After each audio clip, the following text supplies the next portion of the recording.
Assalamualaikum warahmatullahi wabarakatuh. Perkenalkan, nama saya Fidebrida Rafia dari kelas DI 4804B. Di sini saya akan mempresentasikan tugas besar saya, yaitu merancang interior 2 rumah tinggal 2 lantai. Di sini ada daftar isi dan profil saya. Lanjut, di sini ada penjelasan rumah tinggal. Rumah tinggal merupakan lingkungan hunian yang dirancang untuk memenuhi kebutuhan dasar manusia sebagai tempat berlindung, beristirahat, berinteraksi, dan melakukan berbagai aktivitas sehari-hari. Sebagai ruang yang digunakan secara terus-menerus, rumah yang memiliki peran penting dalam menunjang kualitas hidup penghuninya, baik dari segi kenyamanan, fisik, maupun kesejahteraan psikologis. Oleh karena itu, rumah tidak hanya dipandang sebagai bangunan semata, melainkan sebagai wadah yang mendukung kehidupan keluarga secara menyeluruh. Lalu di sini ada tabel aktivitas.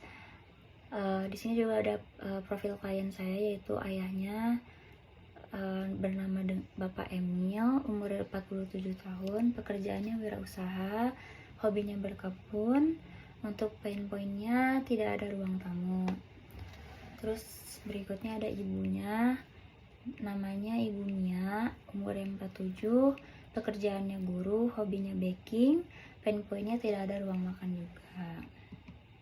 Terus di sini ada anak yang pertama, yaitu namanya Puri, umur 18 tahun, pekerjaannya pelajar, dia hobinya melukis.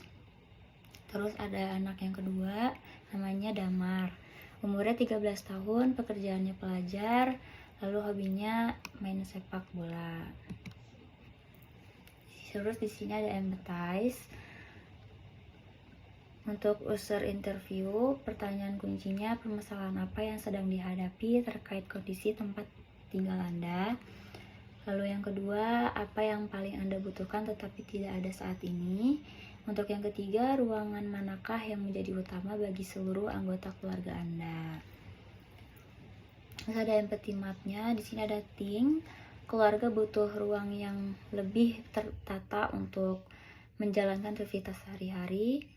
Feel-nya, keluarga merasa kurang nyaman karena aktivitas sering dilakukan di ruang yang sama. Terus say-nya, harus memiliki ruang makan dan kamar yang cukup. Untuk do-nya, mencari inspirasi kamar dan ruang makan. Terus di sini juga ada foto bukti saya interview dengan klien saya.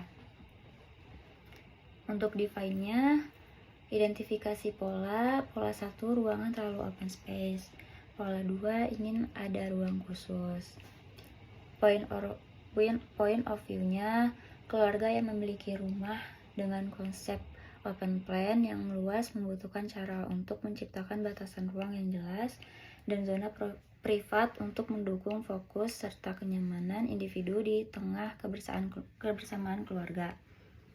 Key insight-nya, keluarga merasa bahwa ruang yang terlalu terbuka, open space, justru mengurangi rasa tenang dan privasi, sehingga mereka membutuhkan ruang khusus yang tetap terasa menyatu dengan rumah, namun mampu meminimalkan distraksi visual maupun suara.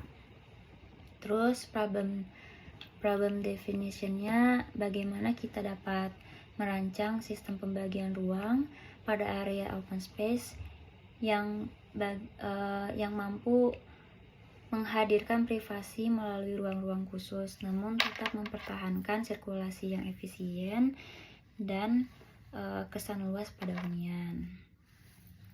Terus ada needs-nya, must have-nya kamar dan ruang tamu, should have-nya ruang keluarga dan ruang cuci, untuk nice to have-nya taman.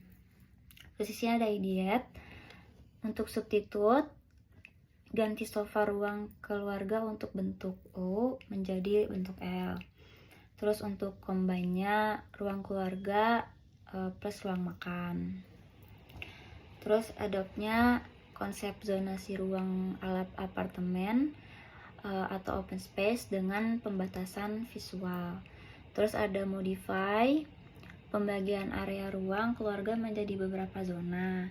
Terus ada eliminate, menghilangkan sekat antara ruang yang tidak perlu. Terus ada reverse, penataan ruang, furniture untuk membedakan fungsi tiap area. Selanjutnya di sini ada tabel kebutuhan ruang. Ada kamar utama, kamar tidur anak 2, dan ruang hobi. Selanjutnya ruang tamu, ruang keluarga, ruang makan, dapur, kamar mandi 1, kamar mandi 2, dan laundry room. Terus di sini ada analisis site. Lokasinya itu ada di Jatinangor, Cibesi, Sumedang. Terus di sini ada analisis orientasi mataharinya, lokasi menghadap ke timur dan mendapat sinar matahari pagi. Analisis arah anginnya, arah angin berasal dari arah utara karena turun dari tempat tinggi. Terus ada analisis kebisingan di lingkungan sekitar rumah cukup besar karena berasal dari kegiatan asrama di depan rumahnya dan sekolah alam di sampingnya. Terus ada analisis vegetasi di sekitar rumah berasal dari pohon yang tanamannya tuh ada di kebun, terus ada di rumahnya juga itu. Terus analisis pejalan kaki, siklus pejalan kaki berasal dari sekitar warga dan asrama pesantren. Analisis potensi view dan depan tampak lokasi berhadapan dengan lapangan parkiran. Terus ada analisis drainase. Saluran drainase ini berada di samping rumah. Untuk kelebihan di sini tuh udara segar dan bersih, terus pencahayaan juga dapat. Tapi ada juga kekurangannya, yaitu polusi suara sama kurangnya keamanan. Di sini ada bubble diagram, matriks sama zoning blocking. Di berikut ada lantai 1 dan lantai 2-nya. Terus ini penjelasan tema dan konsep. Layering living, ruang berlapis yang beradaptif. Fokus pada pengembangan ruang dengan sistem layering berlapis dari publik, semi privat sampai privat. Terus dia juga open space tetap ada, tapi dibagi secara gradual, tidak langsung tertutup.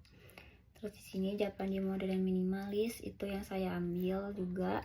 Desain Japandi modern minimalis merupakan perpaduan kesederhanaan dan fungsionalitas gaya Jepang dengan kesentuhan hangat dan elegan dari Skandinavian. Gaya ini menekankan garis bawah, ruang terbuka, material natural dan pencahayaan lembut untuk menciptakan hunian yang nyaman dan harmonis. Di sini ada mood board-nya. Konsep keamanannya itu CCTV sama detektor untuk kebakaran.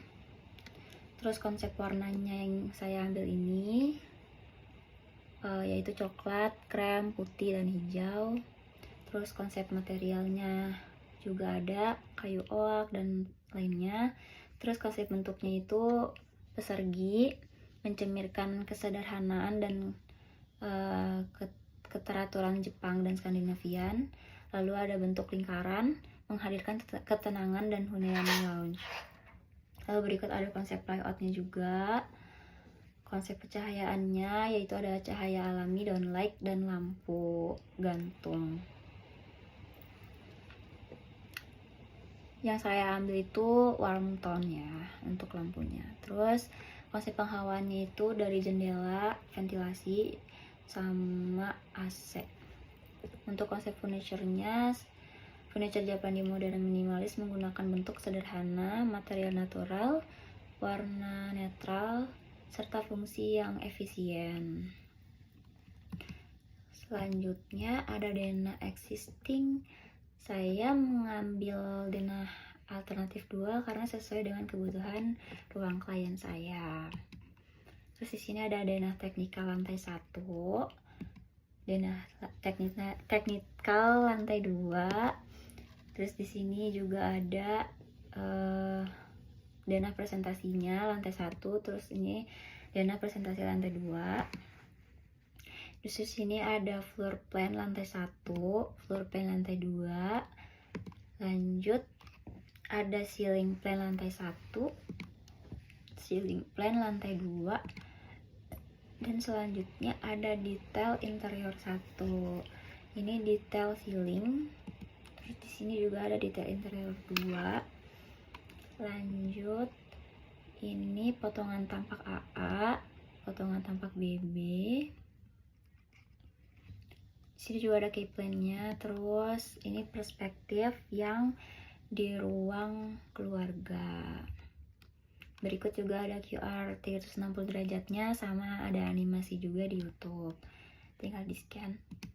Terus di sini ada perspektif di ruang kitchen. Ini perspektif kamar anak. Dan di sini juga ada perspektif ruang hobi, yaitu ruang hobi anak yang pertama melukis dan juga buat satu keluarga mengaji.